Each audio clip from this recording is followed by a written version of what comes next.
In this week's portion, Chayei Sara, the Torah describes the mission, the job, the assignment, the task that our father Abraham gave to his trusted, esteemed servant Eliezer.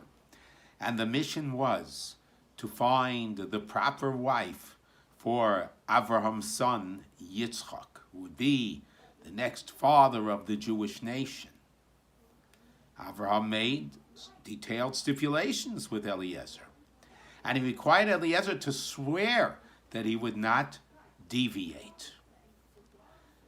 Rabbi Chaim of Brisk used to point out the following. When the Torah describes Eliezer, he is described as Abraham's trusted servant, the one in charge of everything that Abraham had, the elder of the household.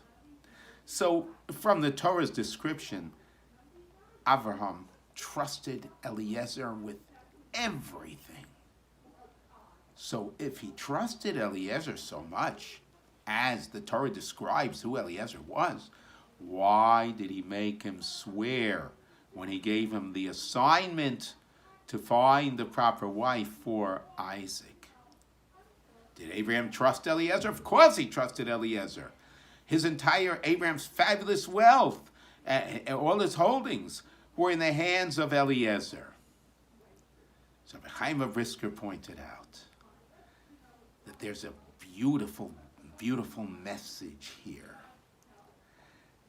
There's the physical and the spiritual.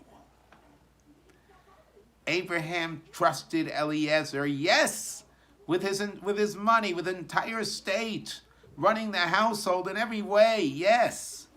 However, when it came to spirituality, when it came to the task of spiritual continuity, when it came to the task of something religious, there Abraham made Eliezer swear. Abraham had proper balance, and many of us actually, the Chovos HaLevavos, Rabbi Bechaya, points out that a person everyone values their body, and we take care of our body. And he says we need to make sure that we value and take care of our neshama, our soul, as much as we take care of our body. How do I look today? How do I feel today? What vitamins do I need to take? What food do I need to eat? What exercise do I need to be involved in? And these are, we take care of our bodies with great detail. How much sleep do I need? The care for the soul should be no less than the care for the body. And it's a question we need to ask ourselves. How am I really taking care of the nutrition of my soul? And this is a concept of balance. There's a beautiful story about, and that brings us out, the story about Rabbi Yisrael Salanter, the great sage. He came into a town, and he went into an inn that was owned by a Jew.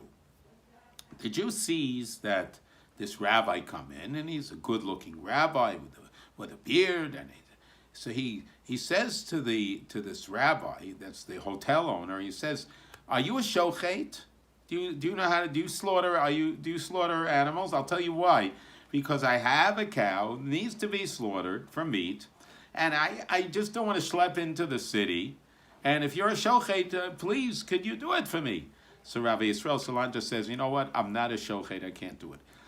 A few minutes later, Rabbi Yisrael Salanter comes in to the front desk, so to speak.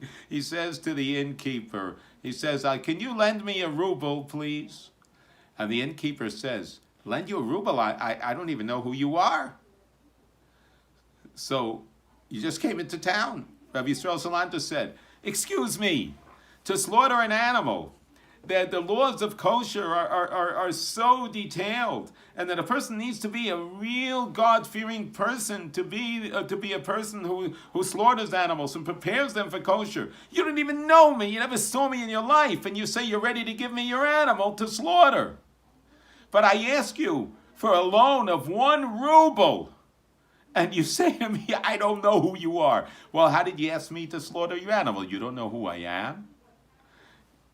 So that is a classic example of imbalance. And what we need to do, and always check in our own lives and our own selves, do we value our spirituality as much as we value our monetary holdings, as much as we value our body? It's a good question to ask ourselves, and it's a lesson that our father Abraham taught us. Have a fabulous Shabbos.